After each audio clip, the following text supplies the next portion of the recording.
grip of the sticks is very similar to a snare drum grip or a grip for mallets for keyboard percussion. You're going to have a fulcrum, and the other fingers are going to wrap loosely around the stick with the stick resting in the palm. There's a couple of different ways of playing the timpani. 3 different main grips. A French grip looks like this, with the thumb facing up. German grip is the most similar to a snare drum grip.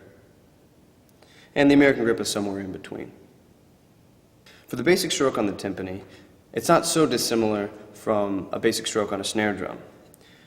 With the French grip, your thumb's going to be facing up, and you're going to drop the stick towards the head, and there'll be a natural rebound. So let's start by just dropping the stick and feeling the way that the stick bounces back naturally.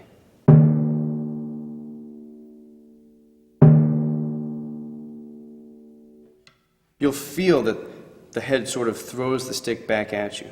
So for the stroke, what we're going to do is just follow that natural motion. We're going to do what we can to not get in the way of the natural rebound of the stroke.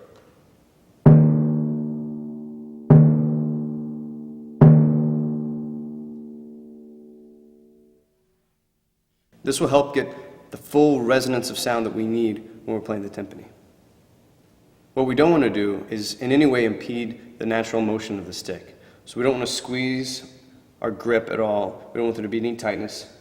The mallet is allowed to move freely in the hand. So you don't want to, for instance, stop the stick after you strike the drum.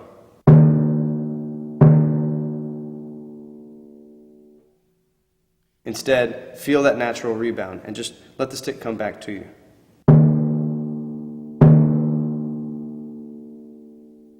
As you're practicing the basic timpani stroke, pay attention to your beating area, where you're striking the drum. There's a sort of a sweet spot, a best place on each drum to strike, where you'll get the most resonant sound and still a focus to the sound.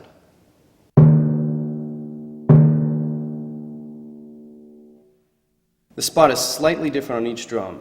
It's a little bit closer to the edge, the smaller the drum is. The larger the drum is, the more it's away from the edge.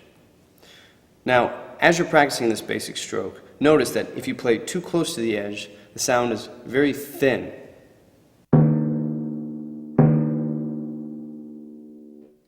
And if you play too close to the center, the sound becomes thuddy and it's not as resonant.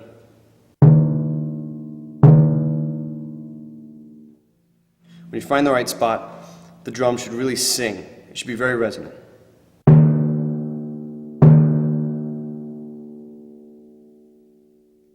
As you're learning the basic stroke on the timpani, you're isolating one hand at a time. So just practice right hand basic timpani strokes and use your ear to make sure that the sounds are consistent and that every sound is a good sound.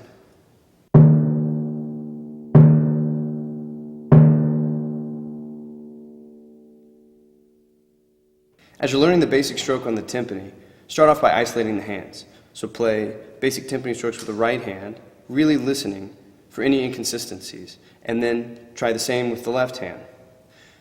On the timpani, you're really going to be able to tell any inconsistencies in your playing based on how much you're squeezing the stick or where your beating spot is. So this is a great time to develop your ear and to really listen and to see how consistent you can be with each stroke.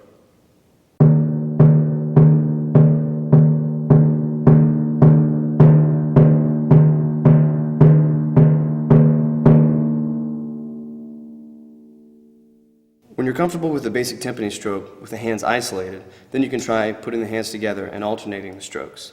When you do this, continue to pay attention and make sure that you're not in any way getting in the way of the natural rebound or the natural motion of the stroke.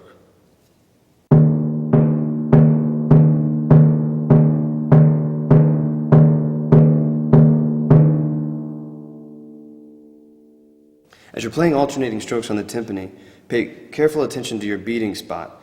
You want to make sure that, in addition to keeping your hands consistent and your grip and the motion of the stick, that your beating spot is consistent, because that's also going to contribute to the consistency of your sound.